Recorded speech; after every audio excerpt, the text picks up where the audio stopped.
Hello friends, my name is Shanmuga Priya. I have cleared the 2009 batch of civil service examination and my rank is 36th All India rank, and I have done this in my first attempt.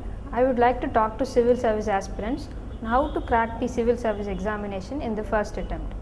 The first of all, preparation needs a clear focus. Unless you are clear about your objective of getting into civil services, you cannot concentrate on the preparation. So people who are having a dilemma of whether joining into other jobs or continuing your masters or PhD education should have a clear focus on what you are going to do next. So, the civil service examination gives you an opportunity to learn about the society you are going to serve.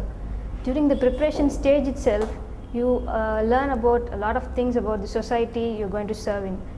So that is the one of the successes of civil service examination. Even before you clear the civil service examination, you know how to interact with the people, you know a lot of them about the culture, the type of people you are going to interact with. So getting into such a type of civil service is a great prestige. So people, you have to have a clear focus, that is the first thing. And there are a lot of advantages available to a fresher, that is one who is making the first attempt. People should not go for the just a try sake of first attempt. The first attempt of a candidate is a very crucial one, and that is the attempt in which we can give the attempt with a full fire. That is when you decide to get into civil service, and that full fire will be there in the first attempt. So you should not waste that opportunity for just the sake of writing a preliminary examination. Many can clear the preliminary examination the just sake of writing, but it cannot be done with the mains examination. So you have to give the full prepared first attempt. That will land you up in the job in the first attempt. And what advantages you have in the first attempt is the thought about the civil service examination and how you approach the preparation of the civil service examination is decided by whom you approach to get the advice, whether it is the successful candidates or those who are yet to succeed. Successful candidates can give you an idea with a positive approach. They would have had some fallbacks and how they rectified them.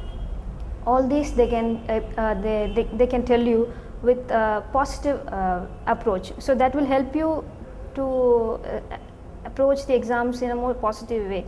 But if you go for some candidates who have not yet succeeded, they might give you some negative thoughts about the examination, that you have too much to read, you have too vast an area to cover. So in such cases, I want you to remember one quotation. It is one of my favorite quotations. There are two statements in this sentence. In this quotation, please note the second very carefully. First is, if a thing has already been done by somebody, then you can also do it. Now the second sentence is, if a thing has not been done by anybody, then you have to do it. So if anybody discourages you by saying that it cannot be done in the first attempt, then you have to do it and show them that it can be done in the first attempt. And another advantage to the first attempt students is that you have you can have the flexibility to change your mind whatever the pattern of questions which is asked.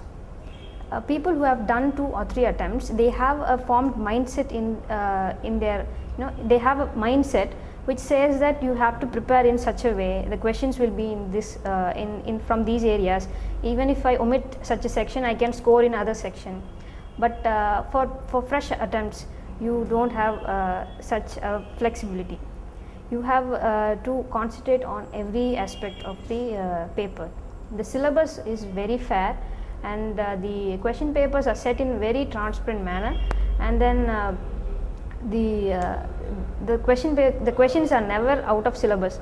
So that is the main fair part on the part of UPSC. So we have to identify all the areas which are generally asked, and then prepare in such a manner, and we have to frame answers, and we have to write mock tests for mains, and then we have to attend mock interviews for the interview tests. And then another advantage of preliminary examination, I mean for the first attempters, is that you have a lot of time to learn. Suppose you are giving it next year, and then I believe that 10 months prior to the examination you can start your preliminary preparation. That will give you an overall idea, and you have lots of time to read. People who are in the final year of the engineering or your graduating degree, they also start preparing at that stage itself, in the final year itself. So a 10 months gap would be very sufficient to clear the preliminary examination.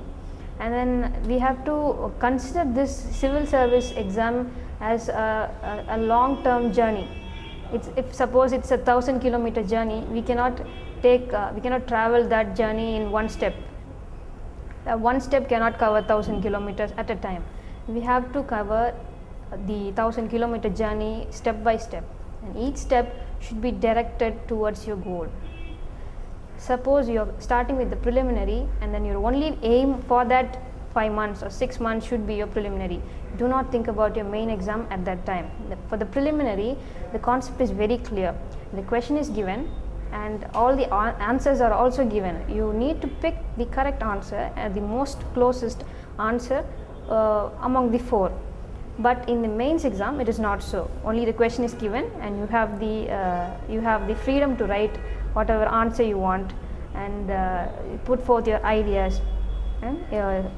And for mains examination, we have a lot of time to think about, and before we write it, we have a lot of time to think in our mind. Such a sentence will be apt for the question asked. But in the interview, you don't have the time to think. We have to be spontaneous in our answers.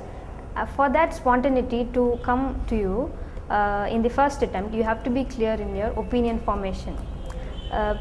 Form ideas on issues and events which you are coming to in the past 1 year, which you are applying for the examination. The previous 1 year, you have to concentrate on the events and then form your opinion on that. Forming clear ideas, take sides, take the for side or the against side, but form your clear idea, and you have to have facts to substantiate your ideas. And a simple yes or no answer will not suffice in the interview. You have to give something more, so that will differentiate you from the others. And then people who clear prelims and mains in the first attempt and go for the interview, they have a great edge over the other candidates who have given, because the panel knows that you are a fresher and this is your first interview, so they have a kind of eagerness, and they await you to answer in a different way than others. So they expect you to give the full fire in the first interview, so that you should not disappoint them. Why the civil service exam, the UPSC is changing in its pattern is because of the number of students who are attempting for the exam, because it is a very limited number of seats available, and then 4 to 5 lakhs are applying for the post.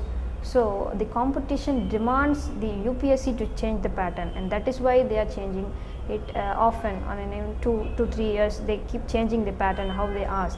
And a civil service aspirant should be always ready to adapt to any kind of situation which is he is posed to, and that is the basic idea why they are changing the pattern. We have to face any kind of pattern which they are asking.